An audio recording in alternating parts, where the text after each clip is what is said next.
Hola y bienvenidos. Me llamo Erin Ross y estoy aquí para hablar con ustedes de aprender a alimentar. Soy fonoaudióloga y además tengo un PhD en investigación de servicios de salud de la Universidad de Colorado. También hice un postdoctorado en la sección de nutrición para aprender un poquito más sobre la alimentación de los lactantes y de los niños pequeños. Además, soy docente tanto en la Universidad de Colorado en Denver como en la Universidad Rocky Mountain de Profesiones de la Salud. Además, soy fonoaudióloga clínica y trabajo como especialista en desarrollo en la USIN de Denver. Además, tengo una empresa donde le enseño a las personas sobre la alimentación de los lactantes y he estado trabajando en la USIN unos 31 años. Parece toda una vida. Tengo esta empresa que mencioné que se llama Feeding Fundamentals. Además, soy consultora, algo de trabajo como consultora para empresas y además soy oradora para Tomi y Asociados, donde continúo hablando sobre la alimentación de los lactantes y de los niños que no comen bien o no comen para nada después de irse a su casa. He trabajado con esa población, además de los bebés, unos 28 años de mi vida. Y actualmente estoy en Madrid porque vinimos a hacer un entrenamiento en SOS y me contagié de COVID. Lamento, pido disculpas, pero estoy haciendo esta grabación en mi cuarto de hotel donde hace 8 días que estoy en cuarentena. Además, soy presidente del Advocacy Pillar para asuntos de alimentación. Y estas son las cosas de las que vamos a hablar hoy. Voy a hablar de por qué la alimentación placentera es importante. No es solo es cantidad, sino que la calidad conseguirá la cantidad. Y además hablaré sobre cómo los niños comen durante toda su vida, si han estado en una unidad de cuidados intensivos neonatales, especialmente si son prematuros. La razón es porque comer es mucho más que darle de comer a un bebé. La nutrición de un bebé es una cuestión de relación lactante madre, poniendo en práctica una relación de amor entre dos seres humanos, también descrita por un psicólogo infantil, Winnicott. La capacidad de un bebé de comer y la mamá de alimentar a su bebé están en el corazón de lo que ella es como madre. Los padres muchas veces evalúan la salud de su bebé prematuro y su propia competencia como padres dependiendo de cómo coma ese bebé y cuán bien crezca. Y parte de eso es porque gran parte del tiempo que pasamos juntos el primer año es alimentando a los bebés. Lamentablemente, en la USIN realmente trabajábamos mucho para que el bebé comiera rápido y pudiera darse de alta. Y esa presión para lograr el volumen se le transmite a los padres. Y dar de comer al bebé no es solamente estar con el bebé, sino algo que le hacen al bebé. Una cosa que noté en mi carrera transcurridos 5 años que yo trabajaba mucho para que el bebé pudiera volver a su casa lo antes posible para poder estar con su familia y además estaba en la clínica de seguimiento verificando el desarrollo de los bebés prematuros post alta y con complejidades médicas y estaba en la clínica de nutrición y notaba todo el tiempo que muchos de los bebés que yo pensé que andaban muy bien cuando estaban internados en realidad estaban luchando o bien dejaban de comer por completo y terminaban con una sonda suplementaria o el momento de comer una batalla con los padres o no comían casi nada. Y entonces yo me pregunté, ¿por qué será? Y entonces empecé a estudiar muchos periodos del desarrollo infantil, tratando de ver si hay algo que yo esté haciendo que quizá contribuya a la situación. Lo primero que quiero plantearles para que todos lo tengan en su conciencia es que cuando el bebé es prematuro no se supone que sepa comer, ni se supone que estén aquí y comer menos. Comer es una de las cosas más complejas que hacemos con seres humanos y creo que a través de los años, como estamos salvando bebés mucho más prematuros que antes, nos hemos olvidado de este concepto, pero cuando uno se fija en el desarrollo normal está muy claro que más o menos la mitad de los bebés van a estar comiendo más o menos a las 36 y media, la otra mitad generalmente más o menos 2 semanas. O sea, entre las 34 semanas y media a las 38 semanas y media. Eso es si uno está sano y prematuro mediano, pero si son muy prematuros les va a llevar más tiempo. Y ese es el promedio. Y una de las cosas más importantes y difíciles en el desarrollo es que nunca pensamos en el tiempo. Siempre pensamos en rangos de cuándo ocurren las cosas. Y es difícil recordar que hay algunos bebés que son totalmente normales, pero un poquito más lentos. Pensemos con caminar. Sabemos que los bebés a veces empiezan a caminar entre los 10 y 15 meses, o sea, 5 meses de rango. Y uno dice, bueno, tiene sentido, pero en el tema de comer, me parece a mí que aún después de todos estos años, cuando tenemos un bebé de 35, 36 semanas, todos dicen, ¿qué pasa? ¿Por qué no está comiendo? Probablemente porque todavía no está listo. Y además, si tiene una fragilidad médica y están sucediendo cosas desde el punto de vista fisiológico, va a llevar más tiempo, como pueden ver aquí.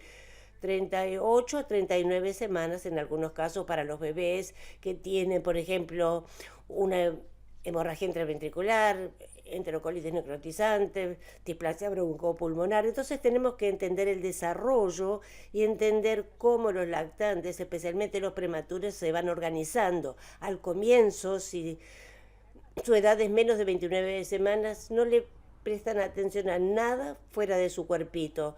O sea, están tratando de desarrollar estabilidad autonómica y nada más.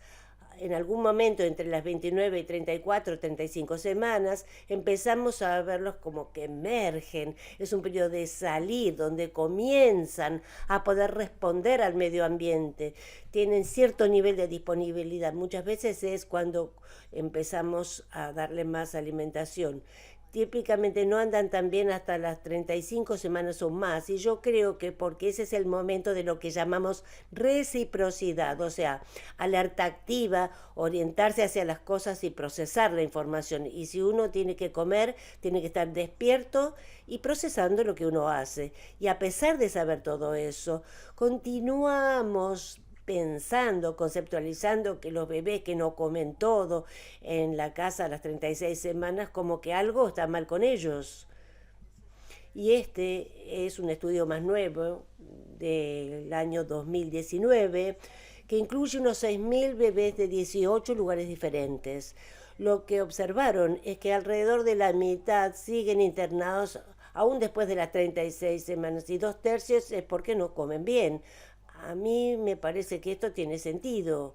La mitad de los bebés van a ir a su casa antes de las 36 semanas y media y la otra mitad van a ir, van a comer antes de las 36 semanas y media, porque eso es lo que nos dice el desarrollo normal. Además sabemos que si tienen alguna patología médica van a tardar más.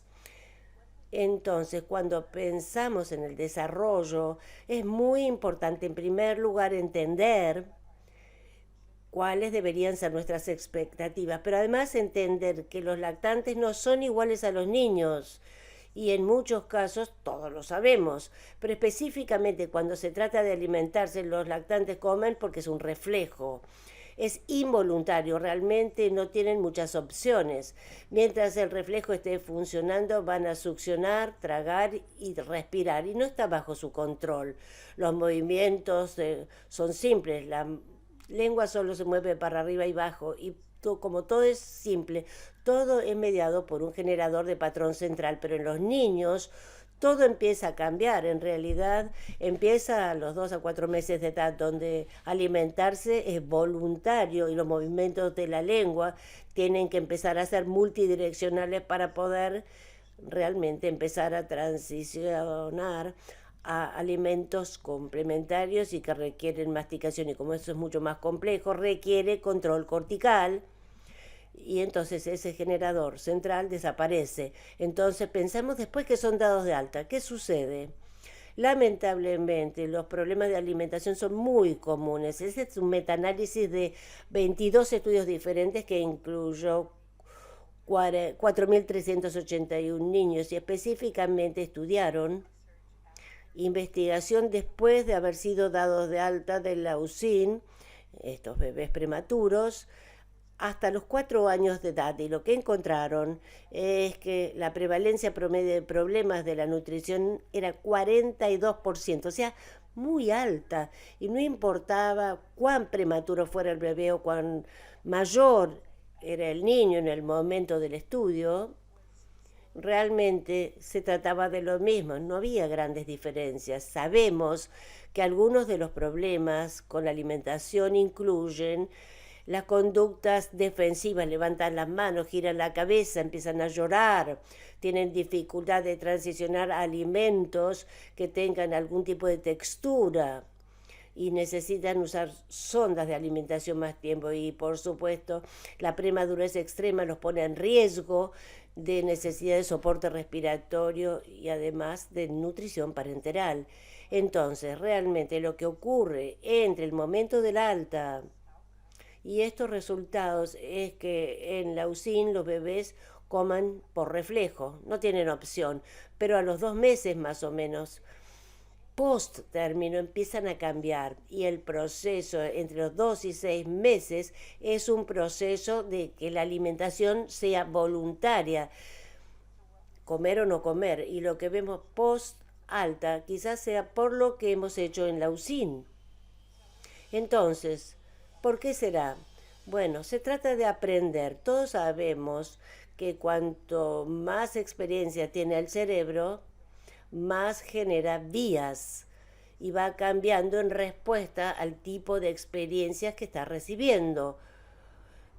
No solamente creamos vías cerebrales, sino vías globales interconectadas, y específicamente en la alimentación, que incluye el sistema motor, el sistema sensorial, la capacidad de actuar, de conectarse, el sistema cognitivo, por decir algunos. A través de la repetición de la alimentación, el bebé empieza a elegir patrones que apoyan mejor su desarrollo. Una de las cosas en las que nos equivocamos es pensar que quieren comer. Siempre les recuerdo a las personas, quieren sentirse bien. En realidad quieren sentir lo que sea más cómodo. Si tienen hambre, van a comer porque están tratando de mitigar su hambre.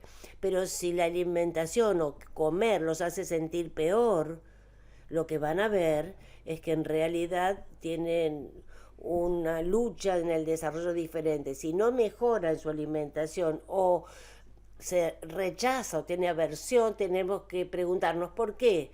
¿Por qué no comen? ¿Por qué no comer es su opción respecto a comer? ¿Qué tiene ese proceso de alimentarse que les resulta tan difícil? ¿Por qué no comer es mejor que comer? Porque en realidad no tiene sentido a menos que estén aprendiendo. En realidad aprender es la clave, y se resume a una teoría muy antigua del aprendizaje de 1920. Ya tiene como 95 años, pero al famoso experimento de Pavlov con los médicos, con los perros. Si lo recuerdan, y enseguida se los explico, tenemos algo que se llama estímulos no condicionados, o sea que hay cosas en el mundo que están allí, digámoslo así, que ocurren.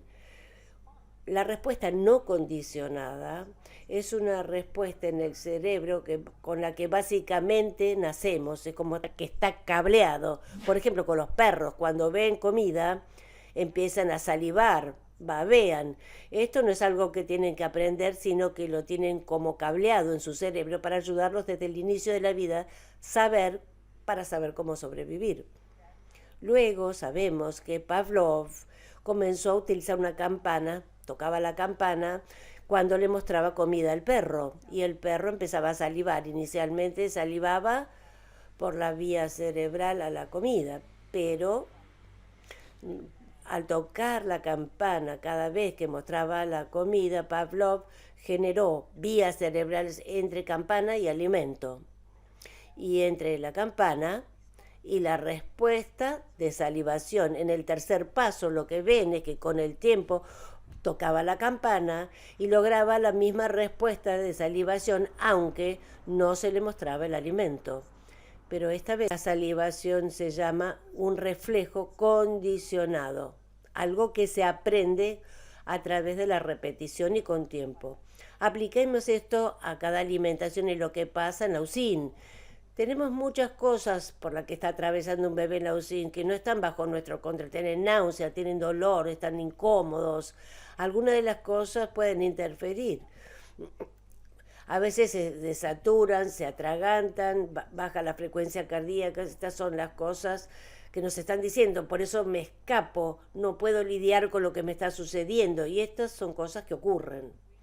Sabemos que en respuesta a algunas de estas cosas, el cerebro tiene también respuestas automáticas claveadas. Por ejemplo, cuando uno tiene náuseas, nuestro cuerpo envía hormonas que apagan el apetito, la supresión. Las náuseas lleva a la supresión del apetito y eso está cableado el cerebro. Sabemos que si tenemos dolor o malestar, la respuesta del cerebro es retraernos y escapar.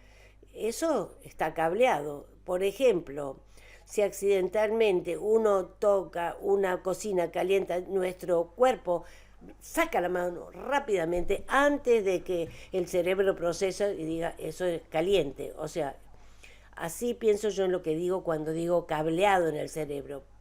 Cuando aparecemos náuseas, dolor, malestar, desaturación, atragantarse, o sea, experiencias desagradables, bradicardia, cuando los apareamos junto a los alimentos una y otra vez, en realidad lamentablemente estamos generando vías cerebrales que van acumulándose y con el tiempo la comida, el alimento es el estímulo que produce la supresión del apetito, la retracción y el escape, y eso es lo que vemos en la literatura de la investigación. Les voy a mostrar un videíto rápido y no sé si se va a ver muy bien aquí. Voy a apagar el sonido, pero quiero que piensen. Miren bien, este chiquito está comiendo, pero miren su color, la piel. Está muy pálido y además deja de respirar y entonces la enfermera responde inclinando más el biberón, pero no está respirando y está poniéndose más gris. Para él, ¿les parece que esa es una experiencia positiva? Si esto es lo que vivió una y otra vez, piensen que va a querer seguir comiendo. Si esta fuese una opción que ustedes aceptarían, si tuvieran que pasar por lo mismo, este es otro. Este es un poquito diferente. Este chiquito está respirando, pero en realidad está como roncando todo el tiempo y además trata de alejarse y la mamá no entiende qué pasa. Cuando uno lo observa bien, fíjense la cianosis que tiene alrededor de la boca y de los ojos, las manitos, se está levantando como diciendo esperen, esperen, pero la mamá no presta atención a las manos porque está concentrada en tratar de lograr que coma algo para poder llevárselo a casa. Y por supuesto que es lo que quiere. Bien, esto me condujo a usar un concepto que todos conocemos, que es la homeostasis. La homeostasis es la capacidad de mantener la regulación interna ante desafíos y demandas crecientes, tanto internas como externas. Entonces lo pensamos en la medicina siempre, todo el tiempo. La clave es que hay que tener suficiente estabilidad interna para tener la energía y la capacidad de concentrarse en agregar más cosas. Y ese es el problema. Los bebés prematuros nacen cuando su regulación interna está subdesarrollada. Necesitan ayuda para respirar, para la digestión y muchas de esas cosas. Y además hay muchas demandas en la unidad de cuidados intensivos que en el útero de la mamá. Los bebés que tienen complicaciones médicas, por definición, interfieren con su estabilidad interna y eso va a limitar su capacidad de tolerar demandas externas. Entonces, la clave es que la regulación interna es nuestra faro, nuestra guía. Una vez lograda la regulación, el bebé puede concentrar su atención hacia afuera, o sea, quizás estén listos para comenzar con la nutrición oral. Y la regulación no es la ausencia de problemas médicos. No hay que esperar hasta que el bebé esté 100% desde el punto de vista médico y que no necesite nada para estar estable. Más bien lo que necesitamos es recordar que la regulación es la capacidad de hacerlo a pesar de temas médicos y de lidiar con los desafíos a que se enfrenta. Y ahí es donde nos equivocamos, en mi opinión por lo menos. Muchas veces la gente dice, bueno, si no practica, no va a mejorar, hay que lograr que practique, tiene que aprender. En realidad lo que hay que recordar es que la práctica es todo, pero queremos que la hagan en forma correcta antes de que practiquen comer mucho. No tiene sentido practicar cuando están tosiendo, desaturando o atragantándose, porque para eso están generando las vías cerebrales que luego van a conducir a problemas de nutrición más adelante. Realmente lo creo. Y este es un estudio donde básicamente dijeron, bueno, si los dejamos esperar un poquito más y que sean un poquito mayores, ¿será problemas? ¿Tendrá efectos negativos esperar o tendrá efectos beneficiosos? Se hizo un estudio randomizado controlado y básicamente dijeron, bueno, vamos a determinar cuando un bebé fisiológicamente está suficientemente estable para empezar a alimentarlos. Luego, randomizar, los bebés control van a empezar a alimentarlos porque es lo que hacemos siempre. Y los bebés de experimentación vamos a esperar una semana y a partir de una semana vamos a empezar a intentar alimentarlos. Y lo que encontraron es que esperar no tuvo ningún efecto negativo. Los bebés se podían despertar, comían la misma cantidad, les llevaban el mismo tiempo y estaban la alimentación eficiente y lograban alimentación oral justamente al mismo momento, a las 36 semanas y medio más o menos. Pero lo que sí encontraron es que los bebés que esperaron una semana estaban fisiológicamente más estables. Cada grupo, o cada uno de los grupos, el grupo control y el otro, mostraron que aprender a comer era difícil. Ambos tenían taquicardia cuando comenzaban con la primera alimentación, pero al tercer día los bebés que eran un poquito mayores ya no tenían elevación de la frecuencia cardíaca porque alimentarse no era difícil en ese sentido. Los bebés que eran menores, digamos, tenían más desaturaciones antes de la alimentación, el día que empezaron, durante la alimentación y aún después de 3 días de práctica, igual tenían más desaturaciones. Y entonces, si uno puede comer sin desaturaciones, probablemente están teniendo por lo menos una experiencia normal comparada con si cada vez que como no puedo respirar. Y si no puedo respirar, es una experiencia desagradable, aversiva. Además, sabemos que cuando miramos darle más control al bebé, los bebés parecen andar mejor. Tenemos muchísima investigación que no tengo en esta charla acá para mostrarles, que los bebés se desaturan menos frecuentemente cuando se los amamanta, e inclusive babean menos con la leche de madre y tienen mejor coordinación entre comer y respirar. Y aún así, en muchos casos, yo escucho que mucha gente dice, bueno, pero si los amamantan van a estar más tiempo en la UCIN. Este es un estudio de Brasil y lo que vieron es que al mirar hacia atrás a un grupo de bebés, 165 bebés, básicamente dijeron, bueno, vamos a separar estos bebés en los sanos y los que tienen algún problema médico. Y ciertamente los bebés más sanos se fueron a su casa antes, pero también después estudiaron qué pasa con los bebés amamantados comparados con aquellos a quienes se les da el biberón o mamá y biberón.